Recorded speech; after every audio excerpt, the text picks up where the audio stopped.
Okay, Aisha's question is clear.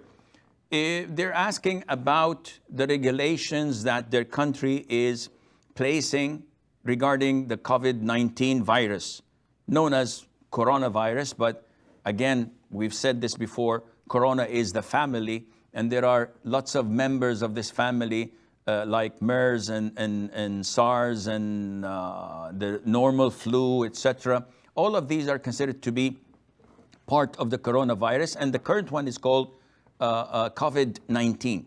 So some countries, Islamic countries, have regulated things that may be shocking.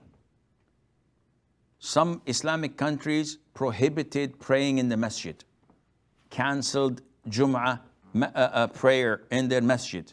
Now, we are ordered to obey the Muslim ruler. And so many people are objecting.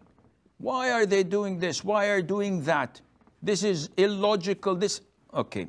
Those who are speaking like that, are they talking out of a medical background, or they're just enthusiastic and just wanting to vent?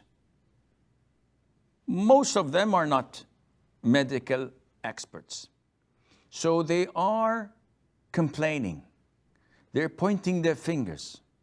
It's a conspiracy. They don't want Islam to prevail. They don't want us to pray in the masjid. Akhi, a'udhu billah. Those Muslims who gave that instruction, they run a country. They're not running a company.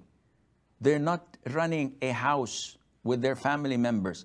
They have a huge country to run and a huge responsibility to protect the people, whether they are locals or expats. So the responsibility lies on their shoulders. When they take such an executive decision, it might be right and it might be wrong. And I hope this is something we agree upon. If it is right, they're rewarded twice for that, as per the hadith. إِذَا اجْتَهَدَ الْحَاكِمُ.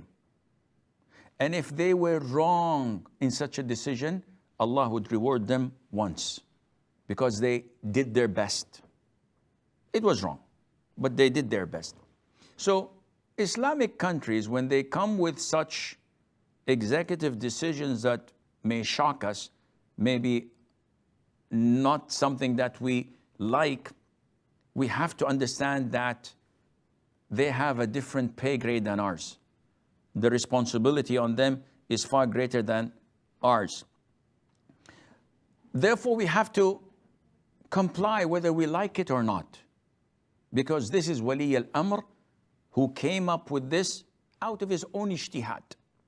Now, when we go to non-Muslim countries, though they're not Wali al-Amr per se, but again, we have to obey the laws of the country.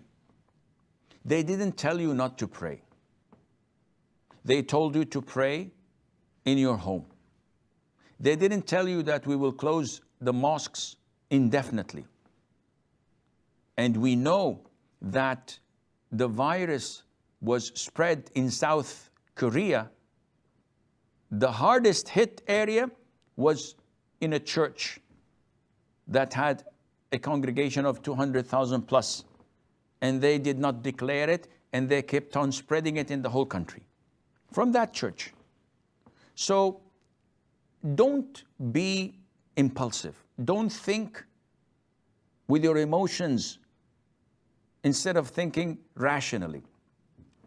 If you are told to follow certain procedures, and this is for the protection of your family and all those around you in the community, and inshallah it will be only for 3 or 4 weeks until it's totally contained, because such pandemics are usually seasonal. They come and all of a sudden they disappear. They go away. You have Zika, you have MERS, you have SARS, you have whatever. It comes and goes, sometimes without any vaccine. And that's why they may not even develop a vaccine. because it's too expensive for them. Greedy. Pharmaceutical companies are always like this. So I believe that we should abide by what our medical authorities are advising us. It is always best to be safe rather than be sorry, and Allah Azza wa Jal knows best.